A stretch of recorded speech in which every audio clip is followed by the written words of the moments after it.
नमस्कार, मी प्रेम मुन्नाफळे. आपण बघत आहात जनता की मीडिया न्यूज चॅनल मध्ये आपला स्वागत आहे. आज बघूया एक नजर.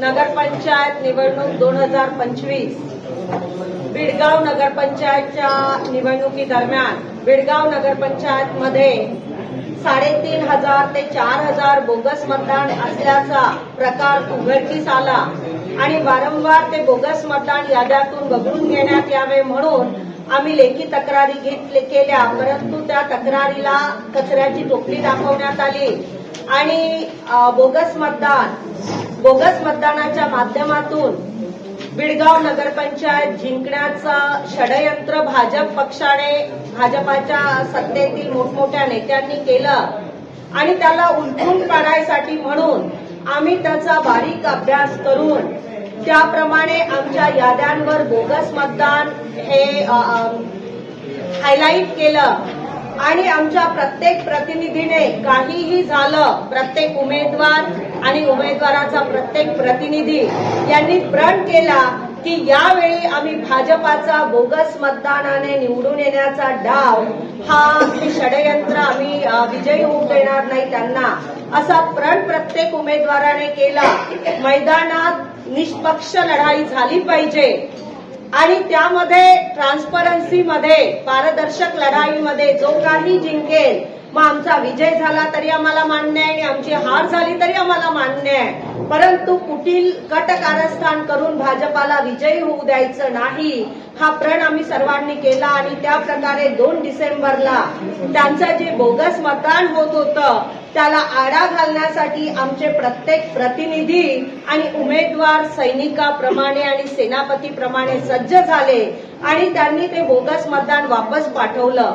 परंतु वार्ड नंबर 6चं बोगस मतदान वापस पाठवत असताना जे मतदान भंडारा जिल्ह्यातील तुमसर तालुक्यातील मिट्टेवानी या गावातील होतं आणि गोंदिया जिल्ह्यातील तिरोडा तालुक्यातील जमण्या या गावचं देखील मतदान होतं, परंतु ते आम्ही होऊ दिलं नाही आणि मिट्टेवानीचं मतदान झालं. तर अशा प्रकारे या मतदानाला परत पाठवलं असता भाजपाचा शहरातील एक पदाधिकारी आणि तो पदाधिकारी आहे की गुंडे ही शंका आम्हाला आहे, कारण अशा प्रकारे ग्रामीणचं मतदान सुरू असताना भाजपाच्या शहरातील एका पदाधिकाऱ्याने मतदान केंद्रात शिरून बाहेरचं बोगस मतदान दमदाटी करून या भागातील नेत्यांच्या अभयाखाली ते मतदान करून घेतलं आणि त्यामुळे त्यांच्या विरोधात आम्ही आवाज उचलला आणि त्यानंतरचं बोगस मतदान होऊ नये म्हणून आक्रमकरित्या त्यावेळी मतदान केंद्रावर आम्ही आवाज उचलला.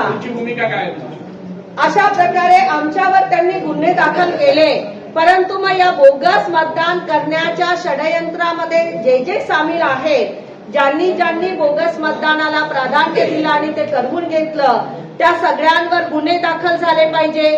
ज्या अधिकाऱ्यांनी त्या याद्यांचं शुद्धीकरण माहिती असताना केलं नाही त्यांच्यावर गुन्हे दाखल झाले पाहिजे आणि जे मतदान राहतच नाही त्या मतदानाला यादीत ठेवणाऱ्या सर्वांवर गुन्हे दाखल झाले पाहिजे.